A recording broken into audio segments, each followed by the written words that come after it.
So guys welcome back with another videos diet ವಿಷಯಕ್ಕೆ ಬರ್ತೀನಿ.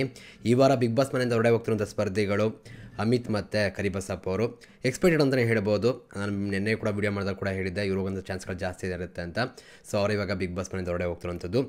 ಒಂದು ಬೇಜಾರಾಗುವಂಥ ವಿಷಯ ಏನಪ್ಪ ಅಂದರೆ ಇಬ್ಬರು ಕೂಡ ತುಂಬ ಒಳ್ಳೆ ವ್ಯಕ್ತಿಗಳು. ಆ್ಯಂಡ್ ಜೊತೆಗೆ ಇಲ್ಲಿ ಕರಿಬಸಪ್ಪ ಅವರು ಕೂಡ ತುಂಬ ಮುಗ್ಧತೆ ಇರುವಂಥ ವ್ಯಕ್ತಿ.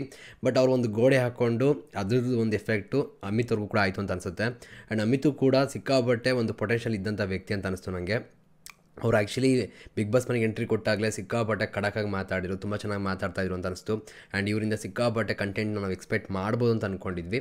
ಎಲ್ಲ ಒಂದು ಕಡೆ ಅವ್ರು ಮಾತಾಡಿದ್ರು ಅದನ್ನು ಆ್ಯಡ್ ಮಾಡಿಲ್ವೇನೋ ಅದು ಗೊತ್ತಿಲ್ಲ. ಬಟ್ ಏನಪ್ಪ ಅಂದರೆ ಎಲ್ಲೂ ಕೂಡ ಹೈಲೈಟ್ ಆಗೋ ರೀತಿ ನಮ್ಗೆ ಯಾವಾಗಲೂ ಕೂಡ ಎಪಿಸೋಡ್ಗಳು ಕಾಣಿಸ್ತಿಲ್ಲ. ಅದನ್ನು ಬಿಟ್ಟು ಎಲ್ಲೋ ಒಂದು ಎಂಟರ್ಟೈನ್ಮೆಂಟ್ ಅಂತನೋ ಅಥವಾ ಮಾತುಗಳಲ್ಲೇ ಬೇರೆ ಏನಾದರೂ ಮಾಡ್ಬೋದಾಗಿತ್ತು. ಆ ರೀತಿ ಎಲ್ಲೂ ಕೂಡ ನಮ್ಗೆ ಕಾಣಿಸ್ತಾ ಇರೋದ್ರಿಂದ ಕನೆಕ್ಟ್ ಕೂಡ ಆಗಲಿಲ್ಲ ಅಂತಲೇ ಹೇಳ್ಬೋದು. ಬಟ್ ಏನಪ್ಪ ಅಂದರೆ ಈ ವ್ಯಕ್ತಿನ ನೋಡಬೇಕಾದ್ರೆ ತುಂಬ ಜನ ಕಮೆಂಟ್ ಸೆಕ್ಷನ್ ನಾನು ನೋಡಿದ್ದೀನಿ, ಇವ್ರ ಬಗ್ಗೆ ಪಾಸಿಟಿವ್ ಒಪಿನಿಯನ್ ಇದೆ. ಆ್ಯಂಡ್ ಜೊತೆಗೆ ಒಂದು ಖುಷಿ ಏನಪ್ಪ ಅಂದರೆ ಇವರಿಬ್ಬರು ಕೂಡ ತುಂಬ ಒಳ್ಳೆಯ ವ್ಯಕ್ತಿಗಳು. ಜೊತೆಗೆ ಡ್ರಾಮಾಗಳು ಸುಮ್ಮನೆ ಏನೋ ಹೈಲೈಟ್ ಆಗೋಕ್ಕೋಸ್ಕರ ಕಿರ್ಚಾಡುವಂಥದ್ದು ಇದೆಲ್ಲ ಏನೂ ಮಾಡಿಲ್ಲ. ಅಮಿತ್ ಅವರು ಕೂಡ ಅಷ್ಟೇ. ಸೊ ಅದಕ್ಕೇ ಮೇ ಬಿ ಆ ರೆಸ್ಪೆಕ್ಟ್ ಇದೆ ಅಂತ ಅನಿಸುತ್ತೆ. ಬಟ್ ಏನಂದರೆ ಅನ್ಫೇರ್ ಅಂತ ಕೂಡ ಅನಿಸುತ್ತೆ ಇಷ್ಟು ಬೇಗ ಇವ್ರು ಹೋಗ್ತಿರೋಂಥದ್ದು. ನಾನು ಆವಾಗಲೂ ಒಂದು ಸಲ ವೀಡಿಯೋದಲ್ಲಿ ಹೇಳಿದ್ದೆ, ಮೊದಲನೇ ವಾರದಲ್ಲಿ ಯಾರೇ ಹೋದರೂ ಕೂಡ ಅದು ಅನ್ಫೇರ್ ಅಂತ. ಯಾಕಂದರೆ ಅಷ್ಟು ಬೇಗ ಏನು ಮಾಡಬೇಕು ಅಂತ ಕೂಡ ಕ್ಲಾರಿಟಿ ಇರೋದಿಲ್ಲ.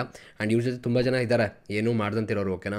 ಸೊ ಹಾಗಾಗಿ ಒಂದು ಕ್ಲಾರಿಟಿ ಇಲ್ದಂತಿರೋ ಒಂದು ಟೈಮಲ್ಲಿ ಒಂದೇ ವಾರದಲ್ಲಿ ಪ್ರೂವ್ ಮಾಡ್ಕೋಬೇಕಾದ್ರೆ ಸ್ವಲ್ಪ ಕಷ್ಟ ಆಗುತ್ತೆ. ಈಗ ಸರಿ ತಪ್ಪು, ಇವಾಗ ತಪ್ಪು ಏನಾಗಿದೆ ಏನು ಕಥೆ ಅಂತ ಗೊತ್ತಾಗಿದೆ. ಸರಿ ಮಾಡ್ಕೊಳ್ಳೋಂಥ ಟೈಮಲ್ಲಿ ಇವಾಗ ಬಿಗ್ ಬಾಸ್ ಮನೆಯಿಂದ ಆಚೆನೇ ಬಂದಿದ್ದಾರೆ.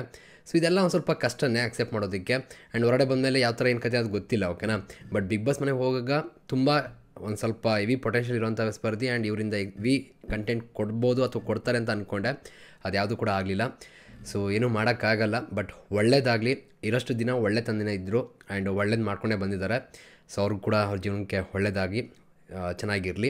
ಕರಿಬಸಪ್ಪ ಆಗ್ಬೋದು ಮತ್ತು ಅಮಿತ್ ಆಗ್ಬೋದು, ಇಬ್ಬರು ಕೂಡ ಒಂಥರ ಇನ್ನೋಸೆಂಟ್ ಸೋಲ್ ಅಂತಲೇ ಅನಿಸುತ್ತೆ ಫೀಲು. ಅದರಲ್ಲೂ ಕೂಡ ಕರಿಬಸಪ್ಪ ಅವರು ಅವರ ಮಾತುಗಳು ನೀವು ನೋಡಿದ್ದೀರಾ. ಆ ವ್ಯಕ್ತಿ ಮಾತಾಡೋದೇ ಒಂದು ಸ್ವಲ್ಪ ಮುಗ್ಧತೆ ಇದೆ. ಏನೋ ಮಾತಾಡ್ಬಿಡ್ತಾರೆ, ಸ್ಟಾಪ್ ಮಾಡ್ತಾರೆ, ಹೋಗ್ತಾರೆ, ಆ ಥರ. ಸೊ ಅವ್ರದ್ದೇ ಒಂದು ಬೌಂಡ್ರಿ ಹಾಕೊಂಡು ಅದರೊಳಗೆ ಜೀವನ ಮಾಡ್ತಿರೋಂಥ ವ್ಯಕ್ತಿ ಅಂತ ಅನಿಸುತ್ತೆ. ಏನೋ ಅವರು ಕೂಡ ಚೆನ್ನಾಗಿರಲಿ, ಒಳ್ಳೆಯದಾಗಲಿ, ಇಬ್ಬರು ಕೂಡ ಒಳ್ಳೆಯದಾಗಲಿ. ಸೊ ಬೆಸ್ಟ್ ವಿಷಸ್ ತಿಳಿಸ್ತಾ ವಿಡಿಯೋ ಎಂಡ್ ಮಾಡೋಣ. ನಿಮ್ಮ ಪ್ರಕಾರ ಬೇರೆ ಯಾರು ಹೋಗಬೇಕಾಗಿತ್ತು ಅಂತ ಅನಿಸಿದ್ರೆ ಯಾರು ಹೋಗಬೇಕಾಗಿತ್ತು ಕಮೆಂಟ್ ಸೆಕ್ಷನ್ ತಿಳಿಸಿ. ಸಿಗೋಣ ಮತ್ತೆ. Thank you guys, love you guys, bye.